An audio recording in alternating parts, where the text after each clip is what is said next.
There are 4 advantages, and then I'm going to ask you to try and add to that list. Part of the thing I want you to believe, because it is true, is that under certain circumstances, it is an advantage to you to create a group selling situation. Yes? Advantages from the standpoint of the buyer or the seller? Can be both, but I want to take it from the seller point of view. It can be both if you think in terms of negotiation, good guy, bad guy kind of routine. As a buyer, you might want to bring in a hard nose so that after the negotiation's done, that person disappears, whatever. Here are 4 starters, and then I'll give you a real quick assignment. Just take them and I'll explain them to you. Can't pass the buck so easily. Second one, generally the real, and put that in quotes, prospect becomes visible.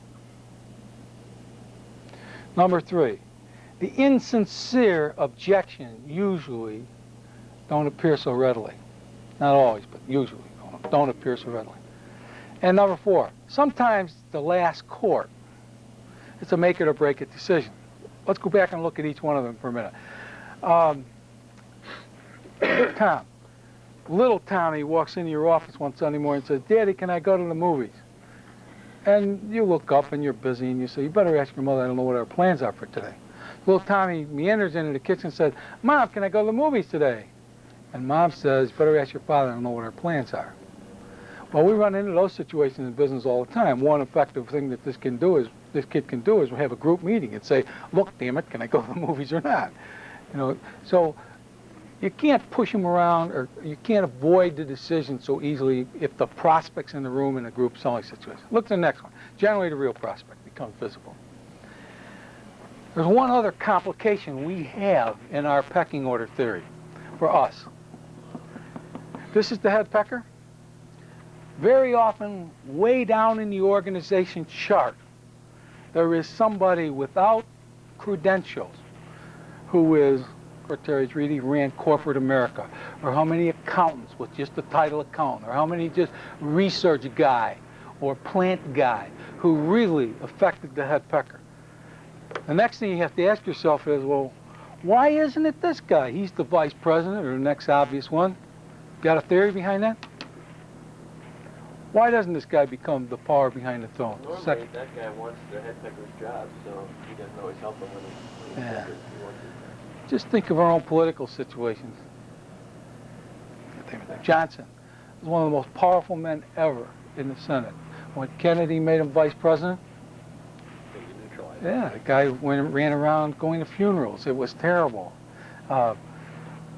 Why? Kennedy. Kennedy couldn't afford to make him powerful. John Kennedy never had a second thought that Johnson was going to be the next president. That was a political compromise. This guy is a threat. So usually you look down here. Here's the problem. This guy doesn't have a title that says, hey, I'm the president's alter ego, or I'm the head pecker's real influencer. You have to find that person. So part of the game in a group selling situation is that they tend to become visible. If you'll go in believing in your heart of hearts that that person's there, you can very often find them. It's simple. Get your antennas up and start to listen. Some of the clues. Susan, seems like nobody interrupts you. It seems like you're able to interrupt other people very easily. Seems like every time there's an issue on the table, the head pecker finally turns and says, Susan, what do you think? That's a pretty good clue. Get there early and watch how people maneuver, see who sits where. But recognize that that power behind the throne, while it is unofficial, is almost always there. Okay, look at the next one. The insincere objections usually don't appear so readily. A buyer says to me, I know we should go to phase 2. I think it's a good idea. There's just one problem, Paul. We're a little tight on budget right now, so we're probably going to wait till the winter. That's what he said. The truth is, there's no budget problem. The truth is, this is an uncomfortable time for him to start phase 2 because this is the golf season. And the truth is, he has to leave on Sunday afternoons to go to meetings around the country if he buys phase 2. Much better he should do that in the wintertime when he can't play golf.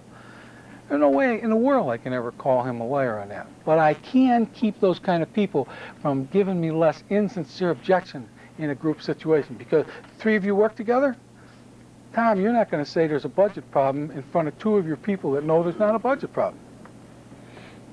All right. The last one is more of an emotional issue. It's the last court. You've tried everything. This is a math game. Tim, you're going to walk anyway. This is over with. Why not try one more thing? Put them together and see if you can get some electricity burning. 0 minus 0 really equals 0.